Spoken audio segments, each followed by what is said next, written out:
Hello everyone, welcome to our channel bird breeders in Bangladesh. আজকে আপনাদের সাথে খুবই জরুরি একটি বিষয় নিয়ে কথা বলবো। সেটি হচ্ছে আপনারা আপনাদের পাখিকে বা আপনাদের কোকাটেল পাখির ব্রিডিং পেয়ারকে কিভাবে খাবার দিতে পারেন, পাশাপাশি আপনি কোন মেডিসিনটি ব্যবহার করতে পারেন সেই বিষয়ে। তো আশা করছি আপনারা সম্পূর্ণ ভিডিওটি দেখবেন এবং দেখে জেনে নেবেন যে আপনারা আপনাদের কোকাটেল পাখির ব্রিডিং পেয়ারকে কি খাবার দিতে পারেন। তো আজকের দিনটি খুবই সুন্দর একটি দিন ছিল। সকালবেলা বৃষ্টি হচ্ছিল এবং বৃষ্টির পরপরই আমি 10টার দিকে ঘুম থেকে উঠে পাখির এখানে যাই খাবার দেওয়ার জন্য।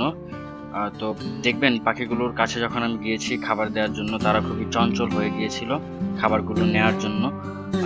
খুব স্বাভাবিক বিষয় যে পাখিগুলো যখন সকালে খাবার দিতে যাই আমি, তারা খুবই ক্ষুধার্ত থাকে, কারণ সারা রাত কিন্তু একদমই খাওয়া হয় না পাখির। সব সারা রাতের যে খাবারের ঘাটতিটা সেটা পূরণ করার জন্য পাখিরা খুবই চঞ্চল থাকে সকালবেলা। তো আমি যেটা করি, সবগুলো খাবারের বাটি বের করে নিয়ে বিভিন্ন ধরনের খাবার দিয়ে বাটিগুলো ভরে নিই। কি কি খাবার দিই এগুলো জানার জন্য আপনি আমাদের চ্যানেল থেকে ঘুরে আসতে পারেন। কোকাটেল পাখির খাবারের বিস্তারিত নিয়ে আমাদের চ্যানেলে ভিডিও দেওয়া আছে। আশা করছি আপনাদের জন্য সেটি খুবই সাহায্যকারী হবে।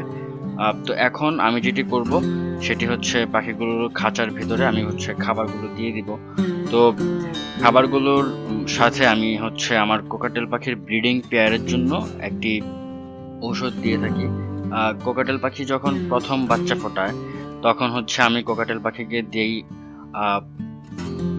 B complex, vitamin B complex. তো ভিটামিন বি কমপ্লেক্সটা এই পানির মধ্যে কিন্তু আমি মিশিয়ে দিয়েছি, এবং দেখবেন আপনারা যে পাখিগুলো এই ওষুধ মিশ্রিত পানিটা কত স্বাচ্ছন্দ্যে খাচ্ছে। এবং এর ফলে যেটা হয়, পাখিগুলো কিন্তু বাচ্চাকে এই পানিটা খাওয়ায় এবং বাচ্চাগুলো খুবই সুস্থ সবল থাকে। তো আপনি যদি এই পাখিটা সকালবেলা না দিয়ে অন্য কোনো সময় দেন, তাহলে কিন্তু আপনার পাখি ঠিক মতো নাও খেতে পারে।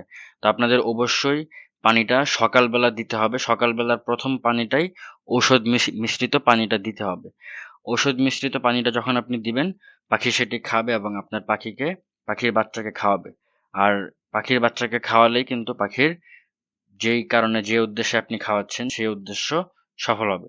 আমি যে উদ্দেশ্যে বি কমপ্লেক্স খাওয়াই, বি কমপ্লেক্স খাওয়ালে পাখি অনেক সময় দেখা গেছে যে প্রতিবন্ধী হওয়ার একটা প্রবণতা থাকে, কারণ পাখি যেহেতু খাঁচায় থাকে বিভিন্ন ধরনের ভিটামিন মিনারেলস কিন্তু পায় না। সেটির ঘাটতির ফলে কিন্তু পাখির বিভিন্ন ধরনের সমস্যা হতে পারে। তো সেই সমস্যা এড়ানোর জন্যই কিন্তু আমি ভিটামিন বি কমপ্লেক্স দিই। এছাড়াও আমি পুরো ব্রিডিং প্রসেসে আরো অনেক ধরনের মেডিসিন দিয়ে থাকি। আপনারা সেগুলো জানার জন্য আমাদের চ্যানেলে ভিডিও দেওয়া আছে, সেগুলো দেখে আসতে পারেন। আপনাদের জন্য খুবই সাহায্যকারী হবে বলে আমি মনে করি। এর পাশাপাশি আপনাদেরকে রিকোয়েস্ট করব, যদি আপনাদের ভিডিওটি ভালো লেগে থাকে অবশ্যই আপনারা সাবস্ক্রাইব করবেন। ভিডিওটি ভালো লেগে না থাকলে আপনাদের সাবস্ক্রাইব করতে হবে না। তো এখন বলি যে ব্রিডিং পেয়ারকে আপনি কি কি খাবার দিতে পারেন। ব্রিডিং পেয়ারকে আমি দেখবেন আমি কয়েকটা বাটিতে কিন্তু খাবার দিয়ে থাকি। একটি বাটিতে দিই আমি সিড মিক্স। সিড মিক্সের মধ্যে 2টি বাটি থাকে। 2টি বাটির মধ্যে একটিতে থাকে কিন্তু শুধুমাত্র চীনা, কাউন, মিলেট, ক্যানারি সিড এইগুলো। আরেকটি বাটিতে আমি দেই শুধুমাত্র সূর্যমুখী ফুলের বীজ এবং ধান। অনেকেই অনেক ধরনের খাবার ব্যবহার করে থাকে, কুসুম ফুলের বীজ, জব ধান, অনেক কিছু দিয়ে থাকে অনেক ব্রিডার, কিন্তু আমি ওইগুলো দিই না। আমি এই কয়েকটা খাবার দিয়েই আলহামদুলিল্লাহ সফলতা পেয়ে যাচ্ছি দিনের পর দিন। তো আমি এগুলোই দিয়ে থাকি। আপনারা দেখবেন আমি কিন্তু আপনাদের সামনেই এই খাবারগুলো দিয়েই কিন্তু আমার পাখিগুলোকে আমি ব্রিড করাচ্ছি। আমার ফার্ম এগুলো দিয়েই কিন্তু রান করতেছে। এর পাশাপাশি আরেকটি বাটিতে থাকে আহ ছোলা বুট। তো ছোলা বুটটা প্রত্যেকটা পাখির জন্য, প্রত্যেকটা কোকাটেল পাখির জন্য খুবই খুবই ইম্পর্টেন্ট, কারণ এটিতে হাই প্রোটিন থাকে এবং কোকাটেল পাখি যেহেতু বড় পাখি, কোকাটেল পাখির কিন্তু প্রোটিনের খুবই প্রয়োজন হয়। তো আপনারা অবশ্যই আপনাদের পাখিকে ছোলা বুট দিবেন যেন পাখির প্রোটিনের ঘাটতিটা পূরণ হয়ে যায়। এর পাশাপাশি আমার একটা পেয়ার আছে কোকাটেলের, তারা গম খেতে খুবই পছন্দ করে। আমি কিন্তু তাদেরকে গমও দিয়ে থাকি, কিন্তু আমি সবগুলো পেয়ারকে কিন্তু গম দিই না। যে কোকাটেল পেয়ারটা যে খাবারটা বেশি খায় বা যে খাবারটা খেতে পছন্দ করে সেই খাবারটাই আমি দিয়ে থাকি। অনেক ব্রিডার বলে যে আপনার পাখিকে এটা খাওয়ানোর অভ্যাস করেন, ওটা খাওয়ানোর অভ্যাস করেন। আসলে যেই অভ্যাসটা থাকে না সেই অভ্যাসটা গড়ে তুলতে কিন্তু অনেক সময় লাগে। তো আমাদের ওই সময়টা নষ্ট না করে আমাদের উচিত যেই পাখিটা যেই খাবারটা খেতে পছন্দ করে তাকে সেই খাবারটাই দেওয়া। যদি পাখিটা একটা খাবার খেতে পছন্দ করে তাহলে তাকে সেই খাবারটাই দেওয়া উচিত।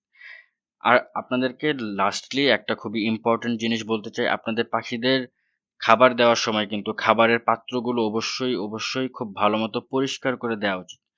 আমি 2-3 দিন পর পরে আমার পাখির পাত্রগুলো পাখির খাবারের পাত্রগুলো খুব সুন্দর মতো পরিষ্কার করে দিই। দেখবেন যে পাত্রটা আমি পরিষ্কার করলাম এটাতে কত ময়লা ছিল। সর্বশেষ যদি বলি তাহলে আপনাদেরকে এটি বলতেই হয়, আপনারা যদি আপনাদের পাখিকে কখনো কোনো ঔষধ দিতে চান তাহলে অবশ্যই আপনাদেরকে একটু ঠান্ডা দিনে দেওয়া উচিত। যদি খুব গরম থাকে গরমের দিনে ওষুধ না দেওয়াই ভালো, কারণ গরমের দিনে ওষুধ দিলে পাখির বিভিন্ন ধরনের ক্ষতি হতে পারে, তো সেটি এড়িয়ে চলাই ভালো। So thank you everyone, thank you for watching. যদি আপনাদের ভিডিওটি ভালো লেগে থাকে আপনারা সাবস্ক্রাইব করবেন, লাইক দিবেন এবং কমেন্টে জানাবেন আপনাদের ভিডিওটি কেমন লেগেছে। আমি ভিডিওর স্ক্রিনে আরো কয়েকটি লিংক শেয়ার করছি, আশা করছি আপনারা সেই ভিডিওগুলো দেখে আসবেন।